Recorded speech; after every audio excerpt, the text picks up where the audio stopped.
شادی کی رات۔ میرے شوہر نے مجھے شادی کی رات مردوں کا وہ راز بتایا جو اگر کوئی عورت جان لے تو مرد عورت کے سامنے اتنا مجبور ہو جائے گا آپ سوچ بھی نہیں سکتے، اور وہ راز یہ ہے صرف شادی شدہ افراد دیکھیں۔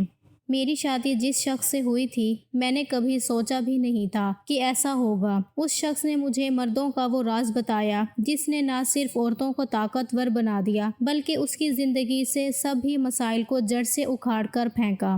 میں نے ایسا بالکل بھی نہیں سوچا تھا کہ کسی مرد کا راز اگر عورت کو پتہ چل جائے تو وہ اتنا بے بس ہو جاتا ہے۔ میرا نام مریم ہے۔ میں ایک متوسط گھرانے سے تعلق رکھتی ہوں۔ ان دنوں میں شمالی علاقہ جات میں اپنی خالہ سے ملنے ان کے آبائی گاؤں گئی ہوئی تھی۔ ہم لوگوں کو بڑا عرصہ ہوا تھا جب ہم شہر میں آ کر آباد ہو گئے تھے۔ شہر میں آ کر زندگی اگرچہ غربت میں گزر رہی تھی پر یہاں آزادی تھی۔ ابا بھی ہمیشہ کہتے تھے کہ یہ آزادی بہت اچھی ہے، جبکہ اماں اس سلسلے میں بالکل بھی ان کی حمایت نہیں کرتی تھیں۔ ماں کہتی تھی کہ گاؤں میں تھے تو اپنا کھاتے تھے، اپنا پیتے، اپنی بھینسیں تھیں، بکری تھی، سب کچھ تھا ہمارے لیے، کسی چیز کی کمی نہ تھی۔ پر جب سے ہم شہر آئے ہیں سب کچھ ڈبے میں کھانے پر مجبور ہو گئے ہیں۔ میری ماں کی ان باتوں کو سن کر ابا ہنس دیتے اور کہتے جب بیٹیاں پڑھ لکھ کر ڈاکٹر بن جائیں گی تب تم کو سمجھ آئے گی کہ زندگی اتنی خوبصورت بھی ہو سکتی ہے۔ اماں ابا کی بات پر ذرا بھی دھیان نہیں دیتی تھیں۔ تبھی ایک دن ابا بولے کہ میں تمہیں تمہاری خالہ سے ملوانے گاؤں لے کر جانا چاہتا ہوں۔ میں نے کہا ٹھیک ہے ابا، اس سے اچھی بات اور کیا ہو سکتی ہے۔ ایسے بھی ان دنوں میرے امتحانات ختم ہو گئے تھے، میں گاؤں جا کر تر و تازہ ہونا چاہتی تھی۔ یوں ابا اتوار کے دن مجھے گھر سے لے کر نکل گئے تھے۔ ہم لوگ ادھر پہنچے تو میں گاؤں کی سرزمین دیکھ کر بہت خوش ہوئی۔ میں بچپن میں ایک دفعہ گاؤں آئی تھی، اس کے بعد تو ابا نے شہر میں ہم سب کو اتنا مصروف کر لیا کہ گاؤں میں آنے کی فرصت ہی نہیں ملتی تھی۔ لیکن آج اتنے عرصے بعد گاؤں کو دیکھا تو خوش ہوئی تھی۔ پر یہاں پر قابل غور بات یہ تھی کہ ایک بھی عورت باہر نہیں تھی، یعنی کہ یہاں کی عورتیں صرف گھر میں ہی رہ سکتی تھیں، وہ باہر نہیں جا سکتی تھیں۔ ان کے لیے زندگی ان پر تنگ کر دی گئی تھی، یا یوں کہیے کہ زندگی بہت ہی بے رنگ تھی ان عورتوں کے لیے۔ مجھے اس ماحول میں رہنے کی عادت نہیں تھی۔ ابا نے مجھ سے کہا کہ تم بھی برقع پہن لو تاکہ یہاں پر کوئی تم کو چھیڑ نہ سکے۔ ابا کی بات سن کر میں حیرت میں پڑی۔ میں نے کہا ابا میں نے آج تک زندگی میں کبھی برقع نہیں پہنا، میں یہاں آ کر کیسے برقع پہن لوں، میرا تو دم گھٹتا ہے۔ ابا بولے ٹھیک ہے پھر تم زیادہ جگہوں پر گھومنے پھرنے مت جانا، تم تو جانتی ہو یہاں عورتوں کو باہر نکلنے کی اجازت نہیں ہے، اپنی خالہ سے بھی تم گھر میں ہی مل سکتی ہو، اس کے علاوہ کہیں آنے جانے کی ضرورت نہیں ہے۔ میں ابا کی باتوں کو سمجھ تو رہی تھی پر میرے خیال میں یہ طریقہ کوئی اچھا نہیں تھا کہ عورتوں کو گھر کے اندر رکھا جائے۔ یہاں کے مرد عجیب قسم کے تھے جن کی غیرت بندوق کی نوک پر ہوتی تھی، بس ذرا سی کوئی بات اپنی عورت کی بری لگی اور اس کی زندگی ہی ختم کر دی جاتی۔ میں ان باتوں کی قائل نہیں تھی۔ میں تو اپنے ساتھ ایک کیمرہ بھی لائی تھی۔ میں اس گاؤں کے حسین مناظر کو کیمرے کی آنکھ میں قید کرنا چاہتی تھی، اس لیے ابا نے مجھے احتیاط کا حکم دیا تھا۔ ویسے تو ابا یہاں ایک شریف خاندان سے تعلق رکھتے تھے، ان کو کوئی کچھ کہہ نہیں سکتا تھا، میری بھی بہت عزت تھی، پر پھر بھی لوگ تو بڑے مختلف ذہن کے مالک ہوتے ہیں۔ لڑکی کو دیکھ کر انسان کا رویہ ویسے ہی بدل جاتا ہے۔ میرے ساتھ بھی وہ واقعہ تب ہی ہو گیا جب ابھی مجھے گاؤں میں آئے ہوئے دوسرا ہی دن تھا۔ میں پہاڑوں پر کھڑی تھی۔ دراصل گاؤں میں سخت بارش ہوئی تھی۔ بارش کے بعد موسم سہانا ہو گیا۔ میں اپنا کیمرہ لے کر باہر نکل پڑی۔ میں نے ایک کوٹ پہن رکھا تھا جو انسان کو زیادہ سردی سے بچاتا ہے۔ میں مفلر اوڑھ کر پہاڑوں میں مٹر گشت کر رہی تھی۔ میں کچھ اچھی تصویریں بنا لینا چاہتی تھی کہ تبھی ایک لڑکا موٹر سائیکل پر وہاں سے گزرا۔ اس کے پیچھے ایک آدمی تھا جو گھوڑے پر بیٹھا ہوا تھا۔ اس کی عمر تقریباً 25 سال تھی، جبکہ موٹر سائیکل پر بیٹھا آدمی ادھیڑ عمر لگ رہا تھا۔ میں نے جب اس نوجوان کو دیکھا تو وہ مجھے بے حد خوبصورت لگا۔ اس کا گھوڑا سفید رنگ کا تھا جبکہ اس نے کالے رنگ کے کپڑے پہن رکھے تھے۔ میں نے ایک لمحہ بھی انتظار نہ کیا اور کیمرہ سامنے کر کے اس کی تصویر کھینچ لی۔ میں نے مسکرا کر دیکھا تو وہ بڑا حیران ہوا۔ مجھے یوں دیکھنے لگا جیسے اس نے پہلی بار کسی عورت کو دیکھا ہو۔ میں اس کی نظروں سے شرمندہ ہو گئی تھی۔ میں نے اپنا سر دوسری طرف کر لیا اور دوسرے مناظر کی تصویریں کھینچنے لگی، مگر اس کی نظریں کچھ اور ہی کہہ رہی تھیں۔ تھوڑی دیر بعد میں اپنے گھر کی طرف روانہ ہو گئی، کیونکہ مجھے عجیب سا لگ رہا تھا۔ میرا گھر زیادہ دور نہیں تھا، لیکن مجھے راستے میں ہی وہ گھڑ سوار دوبارہ مل گیا۔ اب کی بار وہ مسکرا رہا تھا اور بڑے ہی تر و تازہ ذہن کے ساتھ مجھ سے بولنے لگا کہ آپ کون ہیں، کہاں سے آئی ہیں؟ میں نے کہا اس بات سے کوئی مطلب نہیں ہونا چاہیے۔ کہنے لگا لگتا تو یہی ہے کہ آپ شہر سے آئی ہیں۔ حیرت کی بات تو یہ تھی کہ وہ خود بھی بڑا ہی شہری معلوم ہوتا تھا۔ اسے دیکھ کر لگتا تھا کہ جیسے اس کا تعلق گاؤں سے نہیں بلکہ کسی اور دنیا سے ہو۔ اس کا لہجہ انتہائی شائستہ تھا کہ گاؤں میں رہنے والے لوگ ایسا کبھی بول ہی نہیں سکتے تھے۔ میرے دل میں وہ ایک انجانے انداز میں بیٹھ گیا تھا۔ مجھ سے کہنے لگا کہ مجھے ایسے نہ دیکھنا اور نہ ہی آئندہ میری تصویر کھینچنا، ورنہ تمہیں مجھ سے محبت ہو جائے گی۔ میں نے کہا ایسی کوئی بات نہیں۔ میں مسکرا کر آگے بڑھ گئی، پر نہ جانے کیوں وہ میرے دل میں اتر چکا تھا۔ میں گھر واپس آ گئی اور اپنی خالہ سے بات چیت کرنے لگی۔ خالہ بھی میری گمسم سوچوں کو دیکھ کر سمجھ گئی کہ ضرور کوئی ایسا واقعہ ہو چکا ہے جو میرے دل کی دنیا بدل چکا ہے۔ تبھی خالہ مجھ سے اصرار کرنے لگی کہ کیا بات ہے، تم کہاں گئی تھی؟ خالہ سے میری اتنی دوستی تو نہیں تھی کہ میں ان کو اپنے دل کے سارے تاثرات اور تجربات کے بارے میں بتا دوں۔ ویسے میں یہ بھی نہیں جانتی تھی کہ وہ یہ سن کر کس قسم کے رد عمل کا اظہار کریں گی۔ میں نے خاموشی اختیار کر لی۔ خالہ مجھ سے پوچھتی رہ گئیں، میں نے جواب نہیں دیا۔ 2-3 دن میں گھر میں ہی قید رہی۔ میں باہر نہیں جانا چاہتی تھی، شاید اس لیے کہ میں اس کو اپنی کمی محسوس کروانا چاہتی تھی کہ وہ مجھ تک واپس لوٹ کر آئے اور میرا پتہ ڈھونڈے۔ اسے بھی تو معلوم ہو کہ میں کوئی عام لڑکی نہیں ہوں، اس کو آسانی سے نہیں مل جاؤں گی جیسے گاؤں کے لوگ عموماً اس لڑکی کو پسند کرتے ہیں۔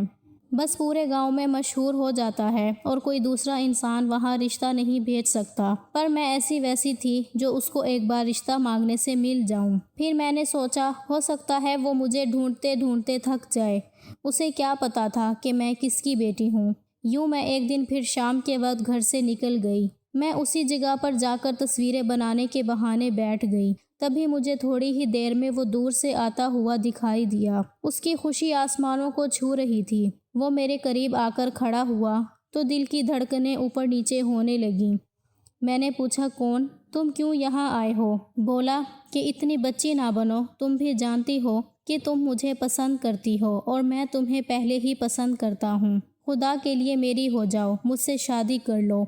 میں نے صاف انکار کر دیا کہ ایسا نہیں ہو سکتا۔ میری بات سن کر وہ غصے میں آ گیا۔ بولا کہ تم مجھے نہ نہیں کہہ سکتی، میں اس گاؤں کے سب سے بڑے پراسرار خاندان کا چشم و چراغ ہوں، تم اگر نہ کرو گی پھر بھی مجھے کوئی فرق نہیں پڑتا۔ یہ کہہ کر وہ چلا گیا۔ مجھے اس پر غصہ آیا کہ وہ خود کو سمجھتا کیا ہے، بنا بات چیت کے ہی شادی پر آمادہ ہو گیا۔ ویسے ایسا شہر کے لڑکے تو نہیں کرتے، پہلے بات چیت کرتے ہیں، پھر 7 مہینے لڑکی کی تذلیل کرتے ہیں، اس کے بعد جا کر رشتے سے انکار کر دیتے ہیں۔ مجھے اس کی یہ بات بہت اچھی لگی تھی۔ وہ مجھ سے مخلص ہو کر شادی کرنا چاہتا تھا۔ میں نے وقتی تو غصہ کیا، پھر یہ بات بھول گئی۔ گھر آئی تو خالہ نے مجھ سے اس بار بھی یہی بات پوچھی، پر میں نے کوئی جواب نہیں دیا، مگر ابھی بھی میں نے ٹال دیا۔ میں نے کہا نہیں خالہ، ایسی کوئی بات نہیں۔ میں کیا جانتی تھی کہ 2 دن بعد باقاعدہ میرا رشتہ لے کر خالہ کے پاس آ جائے گا۔ اس نے ایسا ہی کیا اور خالہ نے مجھے گھور کر دیکھا۔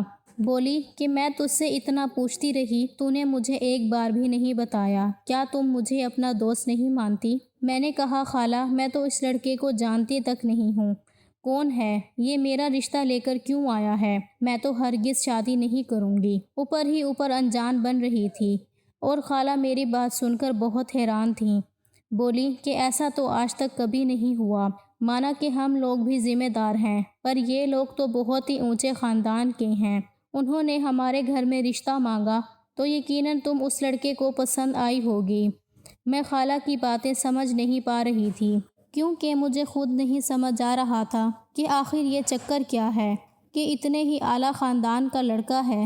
میں نے آج تو کسی اعلیٰ خاندان کے بارے میں نہیں سنا تھا۔ بہرحال میں خاموش ہو گئی تھی۔ میں نے اس بات کو زیادہ ذہن پر نہیں لیا، لیکن 1-2 دن بعد جب ابا جان اور گاؤں والے بھی گھر آئے اور مجھ سے میری مرضی پوچھنے لگے، تب مجھے حیرت ہوئی اور میں نے اس معاملے کو سنجیدگی سے لیا۔ میں نے کہا، ابا میں تو اس لڑکے کو جانتی تک نہیں ہوں، آپ کس شادی کی بات کر رہے ہیں؟ بولے کہ بیٹا وہ اس خاندان کے بلکہ اس پورے گاؤں کے تقریباً سربراہ ہیں۔ ہر لوگ ان کی عزت کرتے ہیں، لوگ ان کے آگے اپنا نام لگانا بھی فخر سمجھتے ہیں۔ یہ اتنا ہی عزت دار گھرانہ ہے جتنا کہ ایک ملک کے لیے اس کا بادشاہ ہوتا ہے۔ ابا کی بات سن کر میں ہنس پڑی۔ ابا ساری زندگی ہم شہر میں رہ رہے ہیں، آپ بھی پڑھے لکھے ہیں اور ہمیں بھی پڑھایا لکھایا، لیکن آپ بھی ابھی تک گاؤں کی انہی فرسودہ باتوں پر اور روایات پر یقین رکھتے ہیں جن سے بھاگ کر ہم شہر آئے تھے۔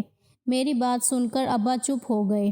ایسی بات نہیں ہے میری بیٹی، میرے بھی حالات کچھ ٹھیک نہیں ہیں۔ اگر کوئی اور لڑکا تمہارا رشتہ مانگتا تو میں ہرگز اس کو ہاں نہیں کرتا، لیکن ریحان ملک شہر سے پڑھا ہوا ہے، اس کے لیے تمہاری جوڑی بالکل مناسب ہے۔ ہاں اگر تم اپنی مرضی کرنا چاہتی ہو تو تمہاری مرضی۔ ابا نے بظاہر یہ معاملہ تو مجھ پر چھوڑ دیا تھا، پر میں جانتی تھی کہ اس سب میں میری مرضی دیکھی اور سنی نہیں جائے گی۔ پھر جلد ہی میری شادی کی باتیں ہونے لگیں۔ میں نے تو مکمل طور پر ہاں بھی نہیں کی تھی، اگرچہ مجھے ریحان ملک بہت پسند تھا، مگر میں اس بات سے بہت ڈر گئی تھی۔ میں جانتی تھی کہ وہ مجھ سے صرف بدلہ لینے کے لیے شادی کر رہا ہے۔ ایسے مردوں کی جھوٹی انا کو تب تک تسکین نہیں پہنچتی جب تک اگلے انسان کو معاف نہیں کرتے۔ میرے دل میں تو اب ریحان ملک کے خلاف نفرت ابھرنے لگی تھی۔ جب میں نے اسے اس رشتے سے منع کر دیا تھا تو میرے ماں باپ سے پوچھ کر زبردستی مجھ سے شادی ہی کیوں کرنا چاہتا ہے؟ میں نے دل میں سوچا، پھر میں بھاگ کر ریحان ملک کے گھر آ گئی۔ اس دن میرا دل بری طرح گھبرایا ہوا تھا۔ مجھے لگ رہا تھا ریحان ملک اپنی تذلیل کا بدلہ مجھ سے ضرور لے گا۔ وہ مجھے ستائے گا، تڑپائے گا، شاید دوسری لڑکیوں کے چکر میں پڑ جائے گا۔ یہی باتیں سوچ کر میں ہلکان ہو رہی تھی۔ اپنے خیالات کا اظہار اپنی خالہ سے کیا تو بولی، پگلی یہاں ایسے کچھ نہیں ہوتا، تم نے ابھی گاؤں کی زندگی کا مزہ ہی کب چکھا ہے۔ یہ لوگ بہت اچھے اور شریف لوگ ہوتے ہیں، اپنی بیوی کے علاوہ کسی کو مڑ کر نہیں دیکھتے، وہ کسی ملک کی شہزادی ہی کیوں نہ ہو۔ گاؤں کے لوگوں کی یہی خصوصیت تو شہری لڑکیوں کو پسند ہے۔ خالہ کی بات سن کر میں بھی حیران ہو گئی تھی۔ بہرحال میرا شوہر جب شام کو کمرے میں آیا تو مجھے دیکھتے ہی بہت خوش ہوا۔ اس نے میرا استقبال کیا، ایسا استقبال جو شاید ہی کسی بیوی کا کیا گیا ہوگا۔ مجھے اس نے سونے کے ہار پہنائے، بولا کہ میں تم کو سونے میں لاد کر ہی رکھوں گا۔ پھر مجھ سے آنکھوں میں آنکھیں ڈال کر پوچھنے لگا، تمہیں سوچنا چاہیے، تمہیں میں چاہیے یا آزادی؟ میں اس کی بات سن کر پریشان ہو گئی۔ مجھے تم چاہیے ہو، میں نے پراسرار لہجے میں جواب دیا۔ تو وہ ہنس پڑا۔ بس مجھے ایسی لڑکی کی تلاش تھی جسے میں اپنے خاندان کے مردوں کے سبھی راز بتا سکوں کہ اس خاندان کے مردوں کی کمزوری کیا ہے اور اس کو عورتیں اپنی طاقت بنا سکتی ہیں۔ یہ آپ کیسی باتیں کر رہے ہیں؟ پھر میں نے اس سے پوچھا تو وہ بیڈ پر بیٹھ گیا اور بولا، بیٹھو، میں تم سے بات کرنا چاہتا ہوں۔ میں اس کے سامنے کرسی پر بیٹھ گئی تو وہ میری اس ادا پر بہت زیادہ خوش ہوا اور بولا کہ تمہیں مجھ سے ڈر نہیں لگتا؟ میں اس کی آنکھوں میں آنکھیں ڈال کر بولی کہ تم سے ڈر کیوں لگے گا؟ ریحان ملک، کیا تم کوئی جن ہو جو مجھے کھا جاؤ گے، جو میں تم سے ڈرنے لگوں گی؟ میری بات سن کر وہ تالی بجانے لگا اور بولا، واہ، تم تو بالکل میرے انداز کے مطابق نکلی۔ چلو آؤ، میں تمہیں ابھی لے چلتا ہوں، تمہیں وہ راز بتاؤں جس کے لیے میں نے تم سے شادی کی ہے۔ یہ کہہ کر میرے شوہر نے میرا ہاتھ پکڑ کر باہر کی طرف لے جانے لگا۔ میں حیران تھی کہ ایسا بھی کوئی شوہر کرتا ہے کہ شادی کی پہلی رات ہی بیوی کو کمرے سے نکال کر کہیں اور لے جا رہا ہے۔ یہ بات مجھے بے چین کر رہی تھی۔ خدا جانے اب مجھ سے اپنی کس چیز کا بدلہ لینے گیا تھا۔ میں نے سوچا کہ کہیں مجھے میرے ماں باپ کے گھر جا کر طلاق تو نہیں دے گا، اور اس کے تیور ایسے ہی تھے۔ وہ بہت خوش لگ رہا تھا، جیسے اس نے کوئی چیز فتح کر لی ہو۔ گھر سے نکلنے کے بعد میں نے دیکھا پورا گاؤں کالے اندھیرے میں ڈوبا ہوا تھا۔ ہر طرف سائیں سائیں کی آوازیں آ رہی تھیں۔ ایسا لگ رہا تھا جیسے ٹڈیا ہو۔ وہ اندھیرے میں میرا ہاتھ پکڑ کر چلنے لگا۔ ایسا لگ رہا تھا جیسے وہ یا تو سپاہی ہے یا پھر چوریاں کرتا ہے۔ اس کو ہر جگہ اچھے سے اندازہ تھا۔ وہ ذرا بھی لڑکھڑا نہیں رہا تھا۔ تھوڑا آگے جا کر اس نے اپنی جیب سے ٹارچ نکال لی اور ہر راستے پر نظر ڈال کر دوبارہ سے ٹارچ کو بند کر دیا۔ پھر سے اندھیرا چھا گیا۔ میرا ہاتھ پکڑ کر بڑھنے لگا، یہاں تک کہ ہم کھیت کے سرے پر پہنچ گئے۔ یہاں ایک غار سی تھی۔ اس غار پر ہلکے سے پودے لگے تھے۔ یہاں ایسے لگتا تھا کہ یہاں کبھی کوئی گزرا بھی نہیں۔ یہاں ایک برا دہانا تھا۔ میرے شوہر نے جب وہ سب کانٹے وغیرہ ادھر سے ہٹائے اور مجھے لے کر اندر داخل ہو گیا۔ میں اسی جوڑے میں تھی۔ مجھے لگتا تھا یہ بات بالکل صحیح نہیں ہے، کہیں یہ مجھے قبر میں دفنانے تو نہیں جا رہا۔ مختلف خیالات میرے ذہن میں تھے۔ جیسے ہی ہم غار میں داخل ہوئے، میرے شوہر نے دوبارہ ٹارچ آن کر دی۔ اب پورے غار میں روشنی ہی روشنی پھیل رہی تھی، جبکہ یہ غار بڑا اچھا تھا۔ مطلب یہ کہ مٹی کا بنا ہوا تھا۔ اس میں تو باقاعدہ گھر جیسی سہولتیں موجود تھیں۔ یہ بڑا ہی عجیب و غریب قسم کا غار تھا۔ یہاں پر ہر طرف آوازیں گونجتی تھیں، بولنے سے آواز ٹکراتی اور آخری سرے تک جاتی تھی۔ تو میرے شوہر نے مجھے خاموشی اختیار کرنے کا حکم دیا کہ تم چپ چاپ آگے بڑھ جاؤ۔ ہم لوگ 2 قدم ہی آگے بڑھے تھے کہ ہماری ٹکر کسی چیز سے ہوئی۔ میرے شوہر نے دیکھا سامنے ایک لڑکا کھڑا تھا اور اس کے ساتھ ایک لڑکی بھی تھی۔ خدا جانے کہ رات کے اس پہر یہ لوگ یہاں کیا کر رہے تھے، پر چھپ کر کونے میں بیٹھے ہوئے تھے۔ یہ دیکھتے ہی ان کی آنکھوں میں غصہ آ گیا، جبکہ وہ لوگ ہمیں بھی اسی نظریے سے دیکھ رہے تھے۔ میرے شوہر نے اسے پہچانتے ہوئے کہا، تم غفور کے بیٹے اسد ہو نا؟ جی سرکار، مجھے معاف کر دیں۔ ریحان سر جھکا کر بولا تھا، کوئی بات نہیں۔ اسد، تم اس لڑکی سے محبت کرتے ہو نا؟ اسے ملنے کے لیے یہاں لائے ہوگے۔ ایسا ہی ہے، لیکن آئندہ نہیں لاؤں گا، وعدہ کرتا ہوں۔ یہ بات سن کر میرے شوہر نے ٹھنڈی آہ بھری اور بولا، تو ٹھیک ہے، پھر میں جو کہوں گا تمہیں کرنا پڑے گا۔ میں تو شادی شدہ ہوں، اپنی بیوی کے ساتھ یہاں آ سکتا ہوں، کوئی بھی بہانہ بنا سکتا ہوں، پر تم یہاں کسی لڑکی کے ساتھ نہیں آ سکتے۔ تم صرف اکیلے آ سکتے ہو۔ تم جانتے ہو نا، سب لوگوں نے تمہیں کتنا بھروسہ کر کے یہ ذمہ داری سونپی ہے، اور تم یہاں ایک انجان لڑکی کو لے کر آئے ہو۔ کیا معلوم کہ یہ لڑکی دشمنوں کی ہو؟ ایسا نہیں ہے سرکار، میرا یقین کریں، میں اس سے محبت کرتا ہوں اور یہ مجھ سے۔ اس کے علاوہ ہم دونوں کے درمیان اور کچھ بھی نہیں ہے۔ میں اس کی بات سن کر تھوڑا پریشان ہو گئی تھی کہ رات کا ماحول اور اس میں یہ سنسنی خیز مناظر، مجھے ڈر لگ رہا تھا۔ پھر میرے شوہر نے کہا کہ میں تم سے بعد میں بات کروں گا، فی الحال میں یہاں کسی خاص مقصد کے تحت آیا ہوں۔ اب مجھے بہت ڈر لگ رہا تھا۔ سرنگ شروع سے ہی آخر تک ہتھیار سے بھری ہوئی تھی۔ پھر ہم لوگ وہ دیکھ کر گھر آ گئے۔ اب میرے شوہر نے مجھے اپنا سارا منصوبہ بتایا اور وہ رات جو بھی مجھے سنانا چاہتا تھا، دکھانا چاہتا تھا، یوں میرے شوہر کے بتائے ہوئے سبھی ہدایات پر عمل کرنا شروع کر دیا، یہاں تک کہ وہ دن بھی آ گیا جس دن ہمیں اپنے آخری منصوبے پر عمل کرنا تھا۔ میرے شوہر نے کہا، آج ہفتے کا دن ہے، عورتوں کو بھی آزادی حاصل ہونی چاہیے۔ ایک دن سب عورتیں گاؤں میں کھیل کھیلیں گی اور مرد گاؤں سے باہر چلے جائیں گے۔ میرے شوہر نے خدا جانے یہ سارا انتظام کیسے کیا، پر ظاہر ہے گاؤں کی عورتیں بھی ایک ہی جگہ مصروف رہتی تھیں، ہر وقت گھروں میں قید رہتی، تو مردوں نے بھی یہ بات مان لی کہ جب کوئی بھی مرد گاؤں میں نہیں رہے گا تو عورتیں باہر نکل کر گھوم پھر سکتی ہیں، جیسا کہ انہوں نے پہلے کبھی نہیں کیا ہوگا۔ گاؤں کے بعض جگہیں تو انہوں نے دیکھی ہی نہیں تھی، اسی بہانے وہ گاؤں کی سیر کر لیں گی۔ ایسا ہر ہفتے ہوا کرے گا۔ مردوں نے یہ بات بڑی آسانی سے مان لی تھی، کیونکہ ہر گھر میں عورتوں نے اس بات کا ساتھ دیا تھا۔ اس کے پیچھے میرا ہاتھ بھی تھا، کیونکہ میں گھر گھر جا کر عورتوں سے یہ بات منوانے کے لیے بہت زیادہ کوشش کر رہی تھی۔ ہفتے کا دن آیا تو سب لوگ گاؤں سے باہر چلے گئے۔ اب گاؤں میں صرف عورتیں ہی رہ گئی تھیں۔ عورتوں نے مل کر میرے کہنے پر سرنگ کا رخ کیا۔ وہاں سے سبھی نے مل کر اسلحہ کی بوریاں اٹھا لیں اور گدھوں پر لاد کر قریبی تھانے تک پہنچا دیں۔ اس عمل میں ہمیں تقریباً 5 دن لگ گئے تھے، پر عصر سے پہلے ہم یہ سارا کام کر کے فارغ ہو گئی تھیں۔ پولیس نے اسلحہ لے کر عورتوں کو بہت زیادہ شاباشی دی اور اس پر ان کا شکریہ بھی ادا کیا کہ پورے گاؤں میں کسی کے پاس کوئی بندوق اسلحہ نہیں تھا۔ جب شام کو عصر کے بعد مرد گھر واپس آئے، اپنے ہتھیار نہ پا کر پریشان تو بہت ہوئے، پر جب انسان نیکی کا کام کرتا ہے تو اللہ بھی اس کا ساتھ دیتا ہے۔ گاؤں میں کچھ عرصے سے دشمنیوں میں ہونے والے قتل میں اضافہ تھا۔ اسی وجہ سے میرے شوہر نے کچھ لوگوں کے ساتھ مل کر یہ کوشش کی،